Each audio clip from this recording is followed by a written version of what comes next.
વાત વડોદરાની કરીએ। કરજણમાં ધારાસભ્ય બાપની સત્તામાં અંત, દીકરો બેફામ બન્યો છે। કાયદાને ખિસ્સામાં લઈને ફરતા એમએલએ અક્ષય પટેલના લાડકવાયાની કરતૂત સામે આવી। કરજણના ધારાસભ્ય અક્ષય પટેલના દીકરા ઋષિ પટેલની બેપરતા જોવા મળી। ડીઝલ ચોરીના આક્ષેપમાં ડ્રાઈવર સહિત બેને ઊંધા લટકાવીને તાલિબાની સજા આપી દીધી। શિનોરના બકાપુરા ગામે ધારાસભ્યના દીકરાની ઓફિસ આતંકનો અડ્ડો બની ગઈ છે। ડ્રાઈવર નટવર વસાવા કંઈ સમજે તે પહેલા જ ઋષિ પટેલ અને તેના સાગરીતોએ કહેર વરસાવ્યો છે। બે ગરીબ શ્રમિકોને ઋષિ પટેલે પટ્ટા અને લાકડીઓથી અધભૂઆ કરી નાખ્યા। માત્ર શંકાને આધારે આદિવાસી ગરીબો પર એમએલએના દીકરાના તાલિબાની અત્યાચારથી સવાલો ઉદ્ભવી રહ્યા છે। ગંભીર રીતે ઘાયલ ડ્રાઈવરને રાજપીપળાની સિવિલ હોસ્પિટલમાં દાખલ કરવામાં આવ્યો। 4 દિવસ સુધી એમએલએના દીકરા સામે પોલીસ ફરિયાદ નોંધવામાં ઠાગાઠૈયા કરતી રહી।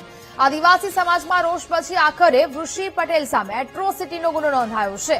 પોલીસે ઋષિ પટેલ, જયદત્ત બાપુ ઉર્ફે દેવેશ બાપુ સામે ગુનો નોંધ્યો છે।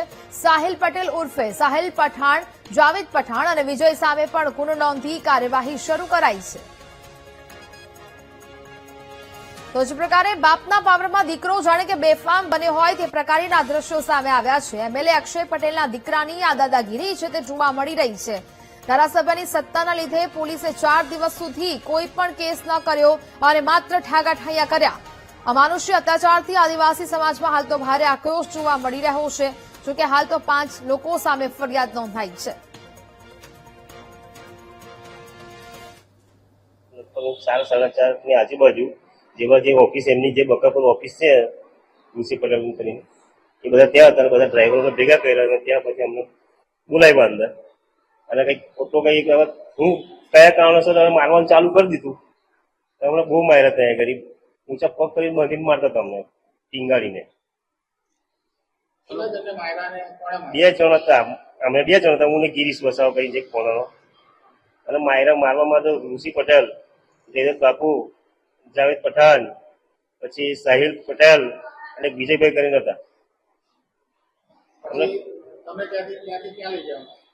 અમે તો એટલે એ લોકો અમે તો જ પડી રહ્યા હતા એમના મેદાનની અંદર ઓફિસ વાળા અને ત્યાંથી પછી જરા હોશ આવ્યો તો ધીરે ધીરે બહાર નીકળ્યો તો ત્યાં દીકરો હતા તે અમને નદી સુધી મૂકી ગયા। નદી ઉતરીને હું ઘરે આવ્યો ત્યાંથી પછી 108 મારફત રાજપીપળા સિવિલ હોસ્પિટલમાં દાખલ થયેલો છું।